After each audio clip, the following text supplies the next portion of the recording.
రాజకీయంగా విమర్శించడం తప్పు కాదు. రాహుల్ గాంధీ గారు కావచ్చు, మోదీ గారు కావచ్చు, ఇంకెవరైనా కావచ్చు.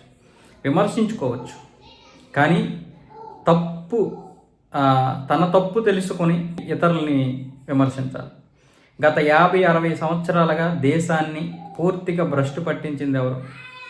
రాహుల్ గాంధీ గారు పార్లమెంట్లో ఏం మాట్లాడుతున్నారంటే, ఇంకా దేశంలో చైనా సరిహద్దు, మన భారతదేశం సరిహద్దుల్లో చైనా బలగాలు ఉన్నాయి, ఇంకా మేక్ ఇన్ ఇండియా సక్సెస్ కాలేదు, దానివల్ల ఇంకా బీజింగ్ మీదే మనం ఆధారపడ్డాం, ఇవన్నీ మాట్లాడుతున్నారు ఆయన.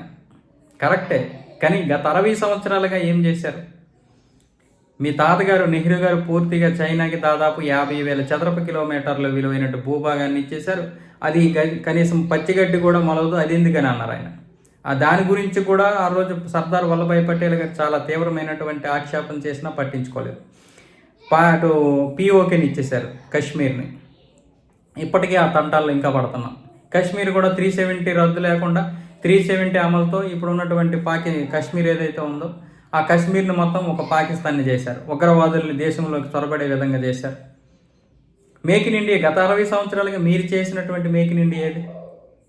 ఆ రోజే గత 60 సంవత్సరాలకు కాదు, కనీసం 30 సంవత్సరాల తర్వాత చేసినా ఈరోజు చైనాతో మనం పోటీ పడేవాళ్ళం. నేనైతే మోదీ గారిని ఏమి సమర్థించడం లేదు. మేక్ ఇన్ ఇండియా వల్ల ఫెయిల్ అయితే ఫెయిల్ అవ్వచ్చు, కానీ 25% ఇంక్రీజ్ అయ్యింది మన ఉత్పత్తి, మన ప్రోడక్ట్. పూర్తిగా సక్సెస్ అవ్వలేదు, అలాగని ఫెయిల్ అవ్వలేదు. వాళ్ళు అనుకున్నంత సక్సెస్ అయితే అవ్వలేదు, ఇది వాస్తవం. మేక్ ఇన్ ఇండియా పూర్తిగా సక్సెస్ అవ్వలేదు, కానీ దానికి ఒక సమయం కావాలి. గత 10 సంవత్సరాలుగా మేక్ ఇన్ ఇండియా తెచ్చిన 5 సంవత్సరాల నుంచి మాత్రమే ఇప్పుడే పెట్టుబడులు వస్తున్నాయి. కానీ మన తప్పులు మనం తెలుసుకోవాలి కదా. రాహుల్ గాంధీ గారు పార్లమెంట్లో మాట్లాడిన దాన్ని బట్టి ఈరోజు రాజ్నాథ్ సింగ్ గారు, అలాగే మోదీ గారు, అమిత్ షా గారు అందరూ అయితే రాహుల్ గాంధీ గారికి అయితే గట్టిగానే కౌంటర్ ఇచ్చారు. కానీ ఎక్కడ ఏది మాట్లాడాలో కూడా తెలియాలి, అదే రాజకీయం.